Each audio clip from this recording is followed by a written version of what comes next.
The night Aisha was forced to leave her home, the sky showed no mercy.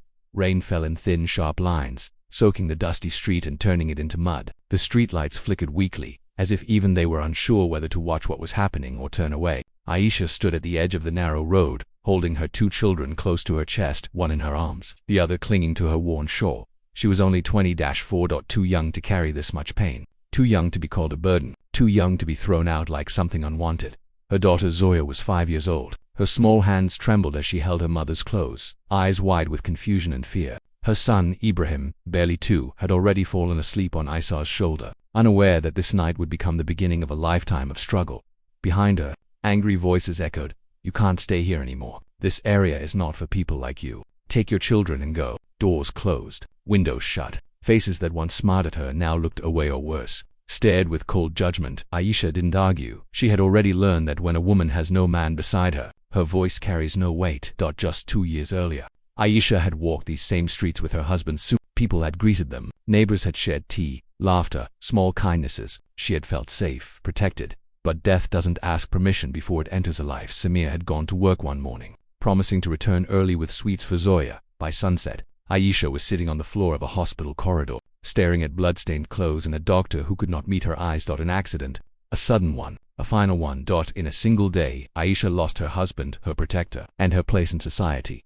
At the funeral, people cried. They hugged her. They said kind words. "Be strong. Allah is merciful. We are here for you." But days passed, weeks passed, sympathy faded, and slowly, silently, the whispers began. A young widow, alone with children, living in a poor area, Yosha became a topic of discussion. Some said she brought bad luck. Some said her presence invited problems. Some said a woman without a husband had no respect. She tried to ignore them. She stayed indoors. She dressed simply. She spoke softly. She did everything society expected of a good woman. Still, it wasn't enough. One evening, a group of men from the area came to her door. They didn't shout at first. They spoke in low, firm voices, the kind that leave no room for refusal. "This place is not safe for you anymore. People are talking. You should leave. For your own good." Aisha's heart pounded. "Where will I go?" she asked quietly. No one answered. They didn't care. That night she packed what little she owned, 2 sets of clothes, a small bag of rice, a broken pair of sandals, her children's birth certificates wrapped carefully in cloth. She looked at the walls of the room. One last time, the place where her children had learned to walk, where her husband's laughter once lived. She touched the doorframe and whispered, "Goodbye." Then she stepped into the rain. No shelter, no money, no plan, only a mother's heart that refused to give up. They walked for hours. Zoya cried softly, asking questions Aisha couldn't answer. "Ami, where are we going? Ami, when will Abu come back? Ami, I'm scared." Aisha swallowed her tears. "We are going somewhere safe," she lied gently. "I'm here," she said again and again. Her feet ached. Her arms burned from holding Ibrahim. The rain soaked through her clothes, chilling her bones. Finally, they reached an old bus stop on the edge of the city. It wasn't home, but it was shelter for now. Aisha sat on the cold bench, pulling her children close, wrapping them in her shawl. She didn't sleep. She stayed awake all night, watching strangers pass, praying no one would harm her children. That night, she understood something clearly. The world had abandoned her, but she could never abandon her children. Morning came without warmth. The rain stopped, but hunger arrived. Zoya's stomach growled loudly. She looked at her mother with hopeful eyes. "Ami, food." Aisha had none. She gave Zoya a sip of water and kissed her forehead. "Soon," she promised, though she didn't know how. By noon, Ibrahim began to cry. His weak cries pierced Aisha's heart more painfully than any insult she had ever heard. She stood up. She wiped her tears. She held her children's hands, and she went out to face the world. She walked from street to street, asking softly if anyone needed help. "I can clean, I can wash dishes, I can work." Some ignored her, some stared, some laughed. One woman looked her up and down and said, "We don't hire beggars." Another said, "Go back to where you came from." But Aisha didn't shout. She didn't curse. She kept walking, because hunger doesn't wait for pride. As the sun began to set, she found a small roadside tea stall. The owner, an older woman with tired eyes, listened quietly as Aisha spoke. "I'll do anything," Aisha said. "Please, my children are hungry." The woman studied her face, the desperation, the honesty, the exhaustion. "Can you wash cups?" she asked. Aisha nodded quickly. Yes, I can." That night, Aisha washed cups until her fingers cracked and bled. She stood for hours, her back screaming in pain. In return, she received 1 plate of leftover food, a small piece of bread, enough to quiet her children's hunger.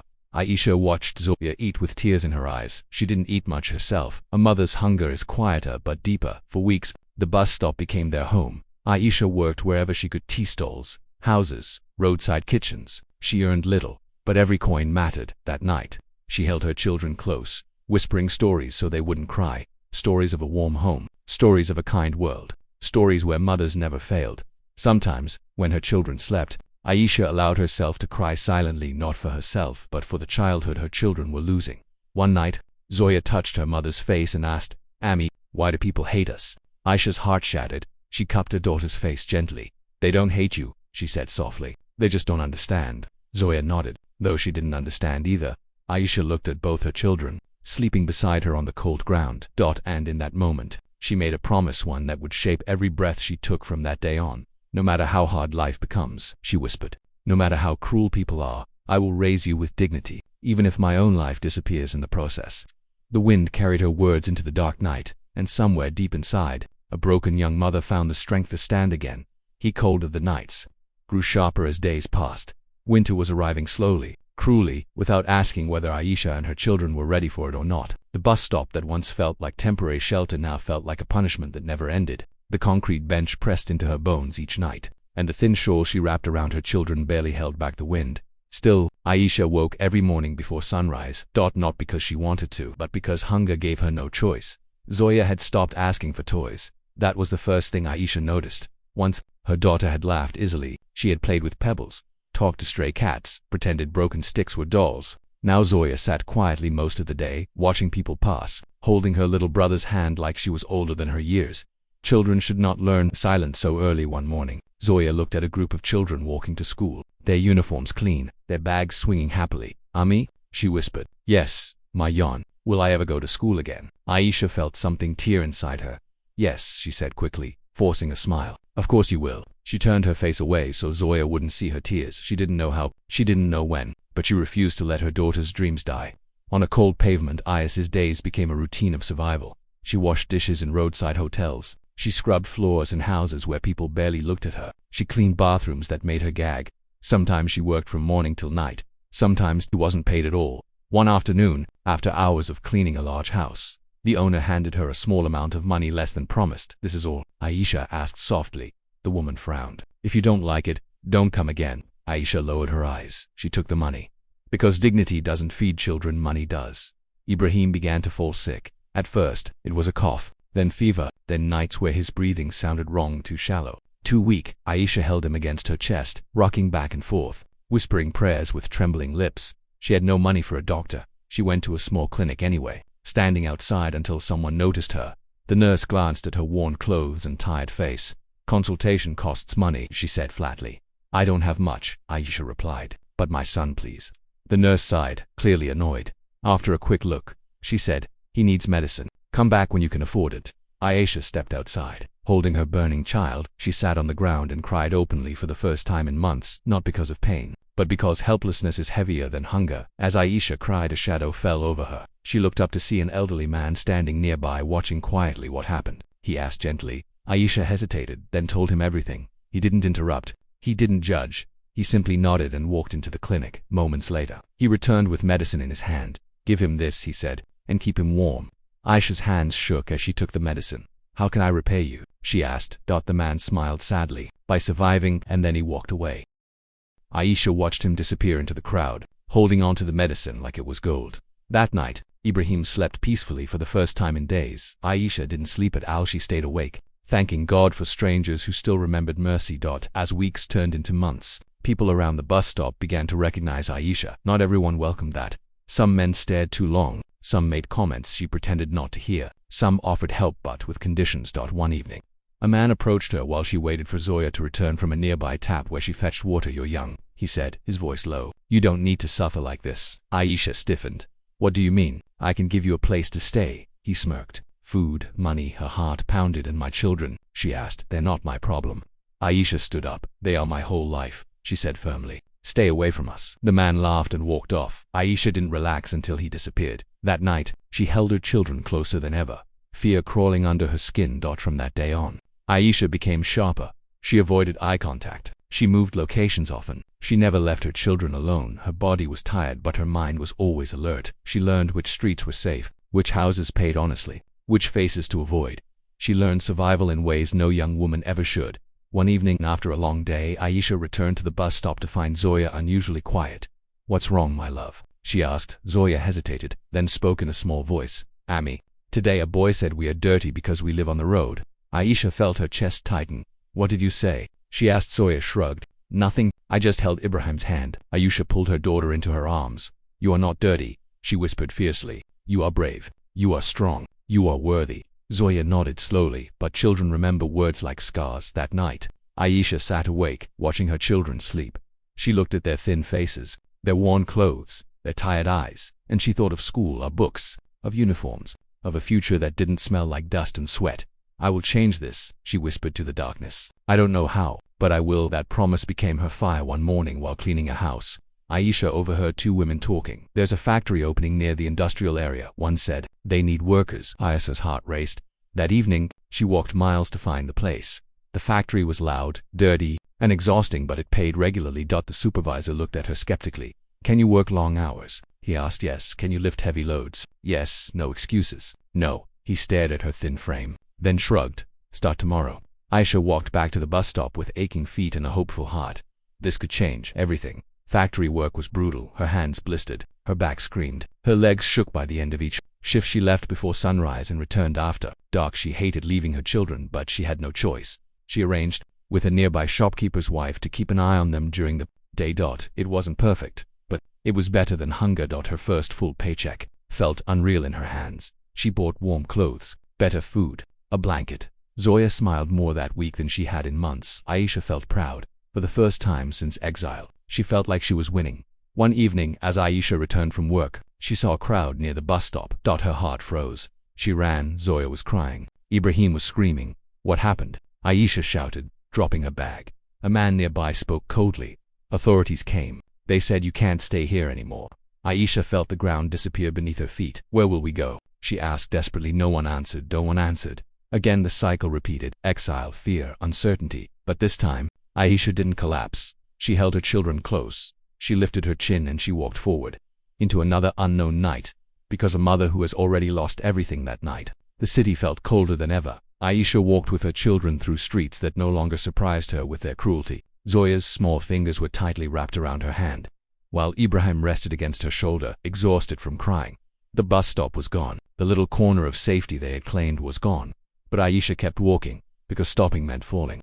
Apart near the edge of the industrial area, behind broken walls and piles of rusted metal, Aisha found an abandoned shed. Its roof was cracked, its door hung loosely. The floor was dirt and oil stains, but it had walls. Walls meant protection. Walls meant privacy. Walls meant survival. Aisha sat down slowly, pulling her children close. "This will be home for now," she said softly.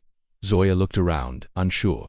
"Just for a little while, Ami." Aisha kissed her forehead, yet she lied again. Factory work drained Aisha completely. Every day felt heavier than the last. She woke before dawn, prepared a small meal, kissed her children goodbye, and walked miles to work. Her body ached constantly, but pain had become familiar, almost comforting, because it meant she was still standing. One evening, as she returned home, she found Zoya sitting silently outside the shed. "What happened?" Aisha asked, panic rising. Zoya lowered her eyes. "Ibrahim fell today," she said. "I tried to help, but..." Aisha rushed inside. Ibrahim had a small cut. Nothing serious, but guilt crushed her chest. "I'm sorry," Zoya whispered. "I'm not a good sister." Aisha dropped to her knees and pulled both children into her arms. "No," she said firmly. "You are the best sister. You are doing more than any child should." But inside, Aisha felt the unbearable truth. Her children were growing up too fast. One night, exhaustion finally won. Aisha collapsed onto the floor after returning from work, her vision spinning. Zoya shook her gently. "Ami, wake up." Aisha forced her eyes open. "I'm fine," she whispered, though she wasn't. Her body had reached its limit. For 2 days, she worked through fever and weakness, afraid of losing her job. On the 3rd day, she collapsed at the factory. The supervisor looked down at her without concern. "If you can't work, don't come," he said. Just like that, the job was gone. Aisha walked back to the shed slowly, every step heavier than the last. She didn't cry. She had no strength left for tears. Without the factory income, hunger returned quickly. Aisha sold her blanket, then her extra clothes, then her sandals. Each sale felt like stripping away another layer of dignity. Zoya began skipping meals, pretending she wasn't hungry so her brother could eat.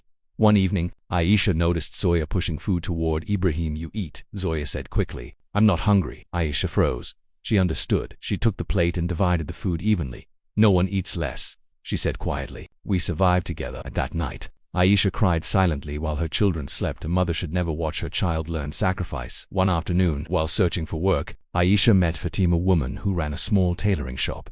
Fatima watched Aisha carefully as she spoke. "You look tired," Fatima said. "I am," Aisha replied honestly. Fatima needed help cleaning, threading needles, basic stitching. The pay was small, but the environment was kind. Aisha accepted immediately. She worked with quiet dedication, learning quickly, never complaining. Fatima noticed. "You learn fast," she said one day. "Did you ever stitch before?" "No," Aisha replied. "But I learned from my children." Fatima smiled softly. One morning Fatima noticed Zoya sitting outside the shop, drawing shapes in the dirt. "Why isn't she in school?" Fatima asked gently. Aisha lowered her eyes. "I can't afford it." Fatima was quiet for a moment. "There's a small community school nearby," she said. "It's not much, but it's something." Aisha's breath caught. That evening she took Zoya to the school. The building was old. The desks were worn, but it smelled like hope. When Zoya held her first book again, her hands trembled. "Ami, it's real?" she asked. Aisha nodded, tears streaming. "Yes, my Yan, it's real." Sending Zoya to school meant longer hours for Aisha. She worked late into the night, stitching until her fingers bled. Sometimes she fell asleep sitting upright, but hearing Zoya read letters aloud made every pain worth it. Ibrahim watched his sister with wide eyes, clapping when she finished. Aisha smiled more during those days, not because life was easy, but because it was moving forward. Progress attracted attention. Some neighbors whispered again, "A woman alone, working too much, children without a father." One evening, Zoya came home crying. "Ami, a girl said I shouldn't come to school because we live in a shed." Aisha knelt and held her daughter tightly. "Listen to me," she said. "People fear what they don't understand. You are not small because of where you live." Zoya nodded, but words linger. Fatima approached Aisha one day with concern. "You are working too hard," she said. "Your health I can manage," Aisha replied. Fatima hesitated. "There's a family in another city," she said. "They need a live-in worker. Good pay, stable food." Aisha's heart dropped. "What about my children? They would need to stay here," Fatima said softly. "With someone you trust." The room spun. Aisha shook her head. "I can't leave them." That night she lay awake, staring at the ceiling. Good pay meant safety. Safety meant education. Education meant a future, but separation meant pain. Aisha cried until morning.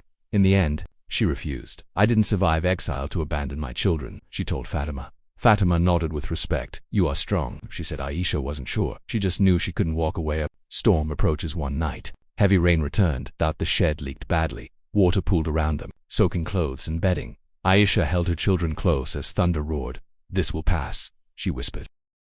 But in her heart, fear grew, because storms don't always announce their worst intentions. As her children slept, Aisha looked at their faces, thin, tired. "Innocent," she whispered into the darkness. "Please, just let them be safe. Take my strength if you must, but don't take their future." Outside, rain continued to fall.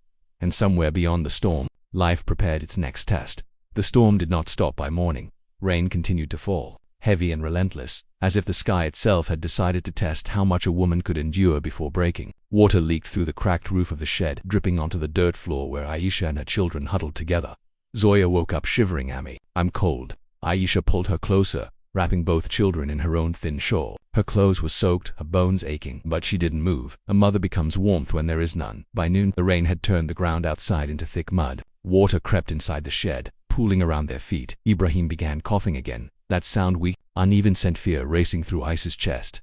"Please," she whispered, lifting her eyes upward. "Not again." She knew the truth she had been avoiding. This place could no longer protect them. With no other choice, Aisha wrapped her children as best she could and walked through the rain to Fatima's tailoring shop. Fatima looked up, shocked, as Aisha entered, soaked, trembling, holding two exhausted children. "Oh my God," Fatima said, rushing forward. "What happened?" "Our shelter flooded," Aisha said quietly. "I just needed a dry place for them, only for today." Fatima didn't hesitate. She locked the shop door, made tea, wrapped the children in warm cloth, and let them rest in the back room for the first time in days. Aisha allowed herself to breathe. That evening, as Zoya and Ibrahim slept, Fatima sat beside Aisha. "You can't go back there," Fatima said gently. "That place will kill you." Aisha nodded. She already knew. Fatima took a deep breath. "There is still that family I told you about," she said. "The live-in job." They called again. Aisha's heart tightened. "I told you, I can't leave my children." Fatima looked at her with sad eyes. "Listen to me," she said softly. "This isn't leaving them, this is saving them." Silence filled the room. Aisha whispered, "You work there, you earn properly. I keep the children here," Fatima said. "Zoya continues school. Ibrahim eats well. And when you're stable, you take them back."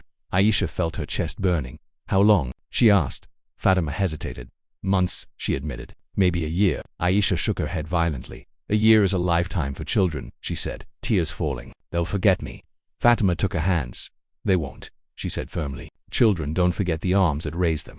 That night, Aisha sat alone in the corner of the shop. She watched her children sleep warm, dry, safe, and she understood something terrifying. Love alone was no longer enough. She thought of the flooded shed, of Ibrahim's cough, of Zoya skipping meals, of winters yet to come. A mother's heart screamed no. A mother's responsibility whispered yes. She pressed her forehead to the ground and cried, silently until her body shook by morning. Her eyes were swollen, her face pale. She stood before Fatima, and we spoke words that felt like knives. I will take the job. Fatima hugged her tightly. You are brave, she whispered. Aisha didn't feel brave. She felt like she was tearing herself in half. That afternoon, Aisha sat between her children. Zoya noticed her expression immediately. Ami, what's wrong? Aisha took a deep breath. I need to go somewhere for work, she said carefully, so I can make life better for us. For how long? Zoya asked. Aisha's throat closed. Not very long, she lied gently. Zoya nodded slowly. And we'll stay here. Yes, Aisha said. With Fatima auntie, she'll take care of you. Ibrahim clung to her clothes, sensing something he couldn't understand. No, he cried. Ami. Aisha pulled him into her chest, rocking him. I'm here, she whispered again, and again words she wasn't sure would remain true. The day Aisha left, the sun shone cruelly bright. Zoya stood very still, holding Ibrahim's hand tightly. Aisha knelt in front of them. Look at me, she said. They did no matter where I am, she said, her voice breaking. Every breath I take is for you. Zoya nodded, tears falling silently. Ibrahim cried loudly, reaching for her as Fatima held him back. Aisha walked away without turning back, because if she had, she would never have left.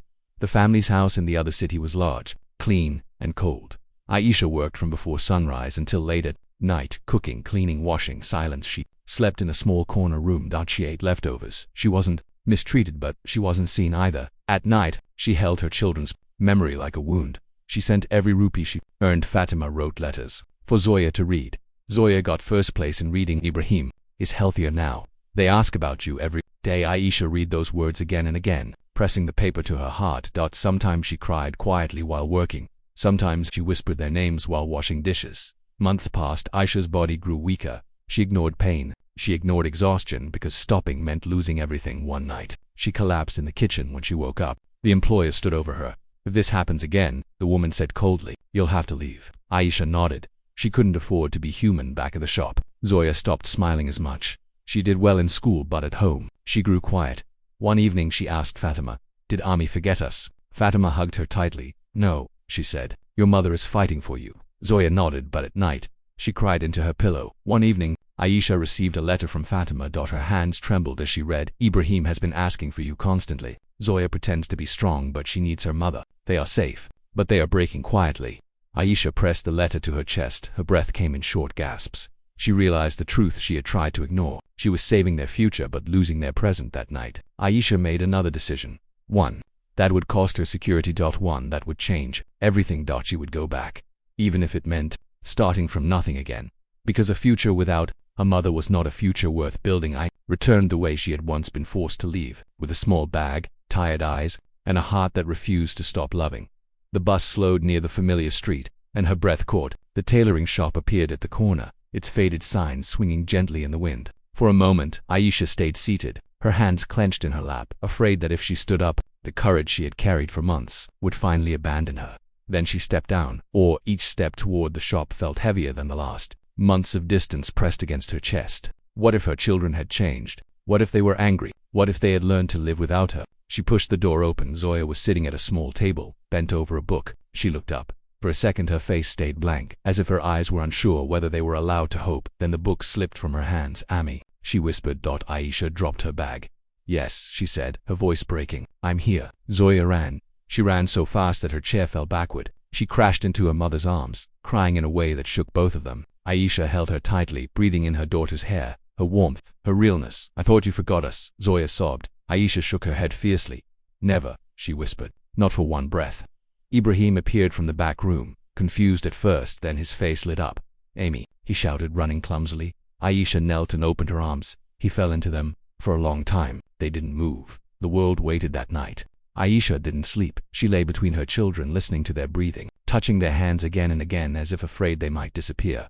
Zoya talked endlessly about school, Friends, small victories. Ibrahim refused to let go of her shawl. Fatima watched quietly from the doorway, relief and worry sharing her eyes. You did the right thing, Fatima said softly. Aisha nodded, but deep inside, fear whispered, now what? The next morning brought reality back like a cold wind. Aisha had returned with almost no savings. What she had earned had already been spent in food, fees, medicine. The shed was unlivable. Winter had left it broken and unsafe.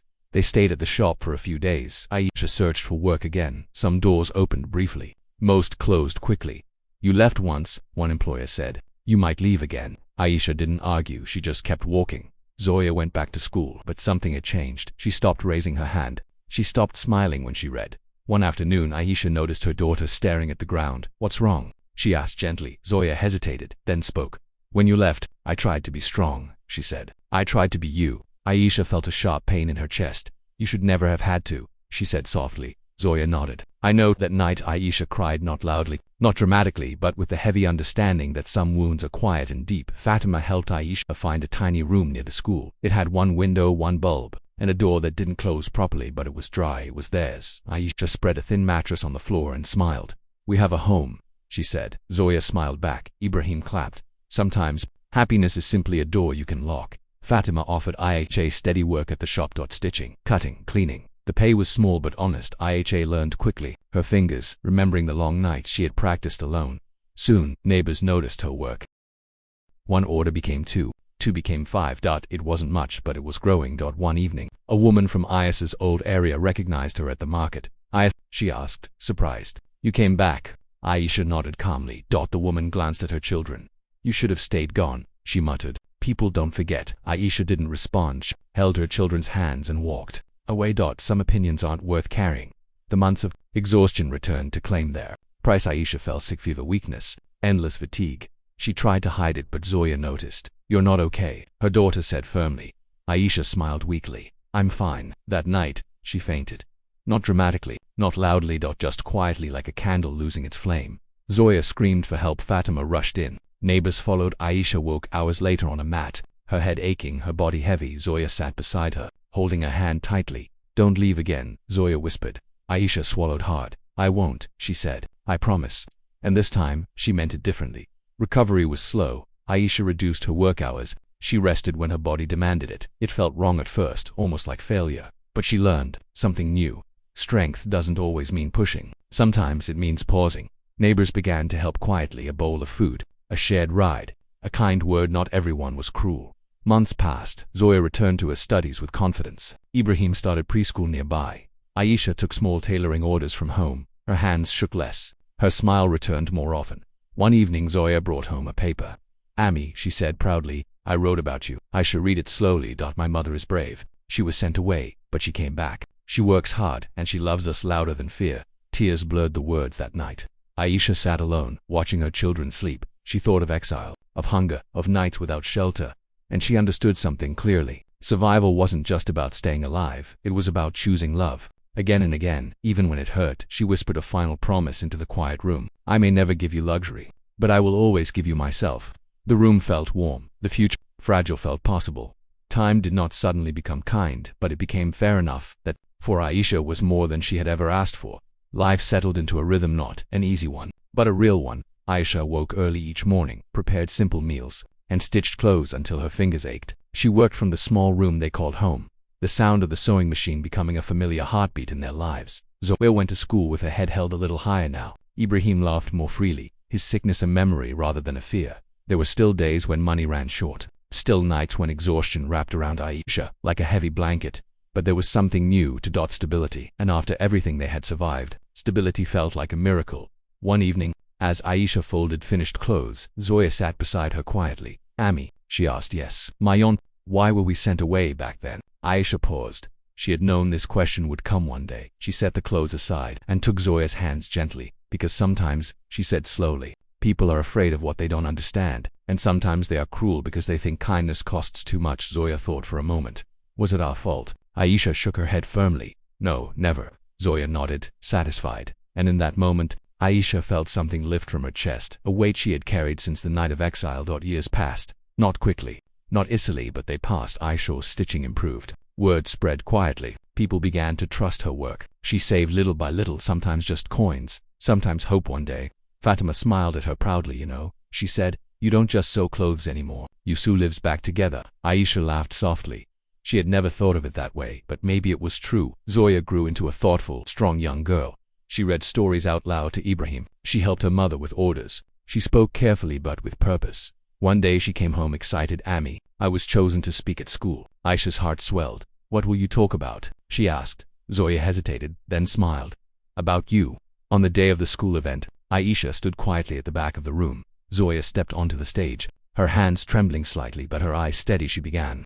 My mother was once sent away with us because people didn't want us near them. She had nothing, no home, no protection. But she never left us. Even when she had to walk far away, her heart stayed. Aisha felt tears gather in her eyes. Zoya continued. She taught me that being strong doesn't mean being loud. Sometimes it means standing up again when no one is watching. The room was silent. When Zoya finished, applause filled the hall. Aisha covered her mouth, overwhelmed in that moment. She understood her pain had not been wasted that night. Aisha held her children close. You don't owe me anything, she said softly. Live freely, live kindly. Zoya hugged her tightly. We owe you everything, she whispered. Aisha smiled through tears. Love was never a debt. It was a gift. One afternoon, while delivering stitched clothes, Aisha passed through her old area, the place that had once rejected her. Everything looked smaller now. Some people recognized her. Some looked away. Aisha felt no anger, only distance. She had survived them. She had outgrown their cruelty. Years later, Ibrahim ran into the room waving a paper. Ami, I got first place. Aisha laughed and pulled him close. Well done, my hero. Zoya watched them, smiling softly. The room was still small, the furniture still simple, but laughter filled the air. And that was wealth enough. That night, after the children slept, Aisha sat alone near the window. She thought of the road, the bus stop, the flooded shed, the nights of hunger, the months of separation, and she realized something powerful. Home was never a place, it was a decision to stay, to fight, to love. Again and again. If the world had asked Aisha what she gained from all her suffering, she would have answered simply, I learned that a mother doesn't need permission to be strong, she only needs a reason. Her children were that reason. Always had been. Always would be.